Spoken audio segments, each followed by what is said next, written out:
All right, let's dive right into today's explainer, where we are going to join the endlessly enthusiastic Don Quixote on the very first day of his grand adventure. We're zeroing in specifically on Chapter 2 of Miguel de Cervantes' absolute masterpiece. And honestly, this chapter perfectly sets the stage for the comedic and, kind of tragic elements of the entire novel. It really shows us just how far a human mind will go to force the real world to match its deepest, most obsessive desires. So, what happens when a man's imagination literally just overwrites reality? That is the core question we're unpacking today.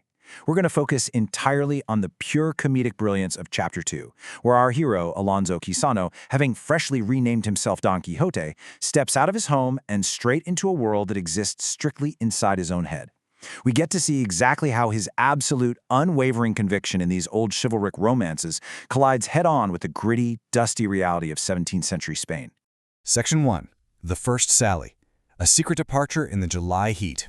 To really get a feel for the pacing of his fateful first day, let's track how it unfolds. Way before dawn, on literally one of the hottest days of July, Don Quixote sneaks right out the back door of his yard. He hasn't told a single soul what he's doing. He's strapped into his patched-up armor, mounted on his incredibly bony horse, Rocinante, and he is just feeling incredibly proud. He's got this grand purpose to right wrongs and redress grievances, and he is in the absolute highest state of contentment. But then, as he's riding out onto the open plain around mid-morning, a terrible thought strikes him. It's a realization so severe it almost makes him turn around and abandon the entire enterprise right then and there. Okay, so what exactly caused this sudden mid-journey panic? Well, Quixote suddenly remembers the super strict laws of chivalry for novices. He realizes he hasn't actually been officially dubbed a knight, and according to the massive pile of books he's been obsessively reading, this means he cannot legally bear arms against any true knight. On top of that, as a novice, he's technically supposed to wear plain white armor without any fancy device or emblem on his shield until he, earns one through his prowess in battle. But his craze is way stronger than his reason. So instead of turning back, he resolves to just have himself dubbed a knight by the very first person he runs into. Because hey, that's what the heroes in his books did. Moving on to Section 2, The Castle Mirage, an inn transformed. This arrival brilliantly illustrates the central comedy of the whole chapter.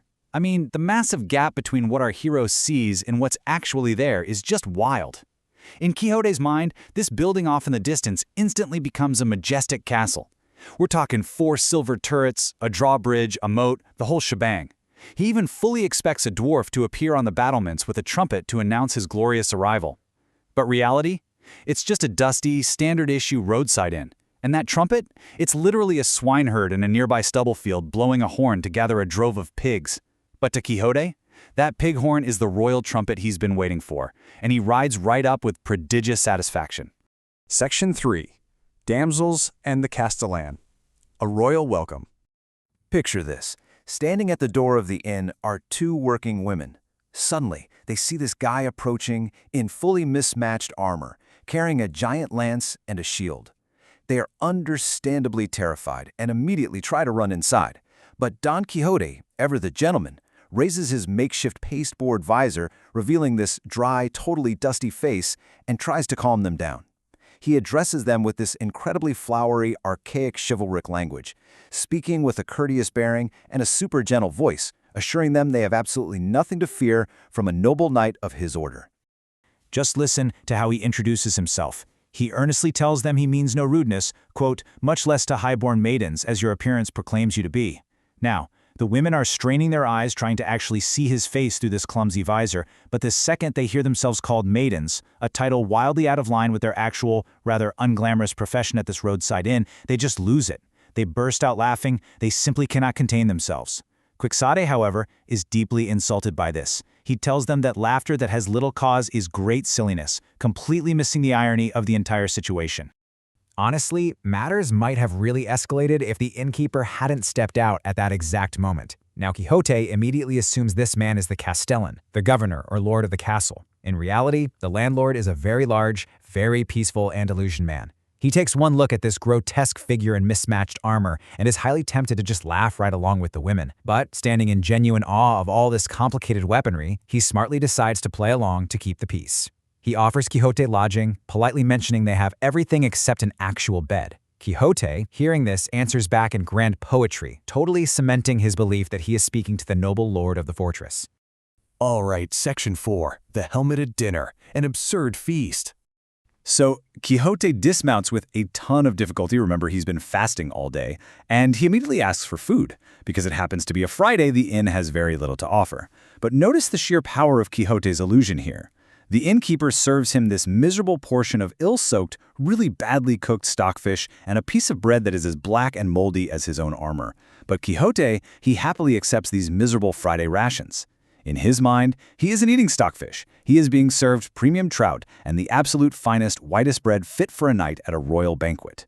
But guys, there is a massive logistical problem with this dinner. Earlier, the women managed to help him take off his breastplate and backpiece, but they could not figure out how to remove his makeshift helmet. Quixote had actually fastened it to his head with these green ribbons. Because the knots are hopelessly tangled, the women tell him, look, we're gonna have to cut the ribbons. Quixote absolutely refuses. No way is he letting them cut his precious ribbons, which means he has to spend the entire evening and eat his entire meal with his visor up and his helmet tied firmly to his head. The physical comedy of this setup is just incredible. How exactly does a man in a tied-on helmet actually eat? Well, first, he can't use his own hands to put food into his mouth because the helmet gets in the way. So one of the highly amused maidens has to physically place the pieces of terrible fish into his mouth for him. And drinking? Drinking is even harder. It's totally impossible for him to use a cup. So the ingenious innkeeper hollows out a reed like a giant straw, he sticks one end into Quixote's mouth and literally pours the wine directly down his throat through the other end. And Quixote just bears all this indignity with extreme patience, purely to avoid cutting those green ribbons. And right in the middle of this totally absurd feeding process, a salgelder happens to arrive at the inn. As he's walking up, he sounds his reed pipe 4 or 5 times. Now, to you and me, that's just a guy announcing his rural trade. But to Don Quixote? Oh, it is the final piece of the puzzle. This random blast of noise completely convinces him that he is in a famous castle, being regaled with royal music, while he dines on exquisite trout served by noble ladies and the castellan himself. The illusion is whole, it is unbreakable, and it is perfectly complete. Section 5. What happens next? A tease for Chapter 3. So, the evening wraps up with Quixote feeling fully satisfied that his first sally has been a massive success.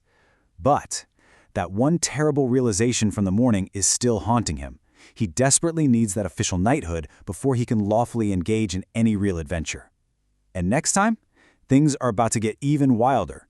We are going to see Quixote demand a highly unusual knighting ceremony from our innkeeper, we'll witness a completely chaotic nighttime brawl out in the courtyard, and we'll dive into the bizarre vigil he holds over his armor under the moonlight. The comedy of errors is literally only just beginning. Which leaves us with this final thought for today. Just how much chaos can one man's imagination unleash when the sun goes down? I mean, if you thought eating moldy stockfish through a giant reed was funny, just wait until you see what happens when the real world pushes back against a heavily armed man who flat out refuses to see it. Thank you so much for joining me for this explainer, and I absolutely cannot wait to guide you through the nighttime madness of Chapter 3 next time.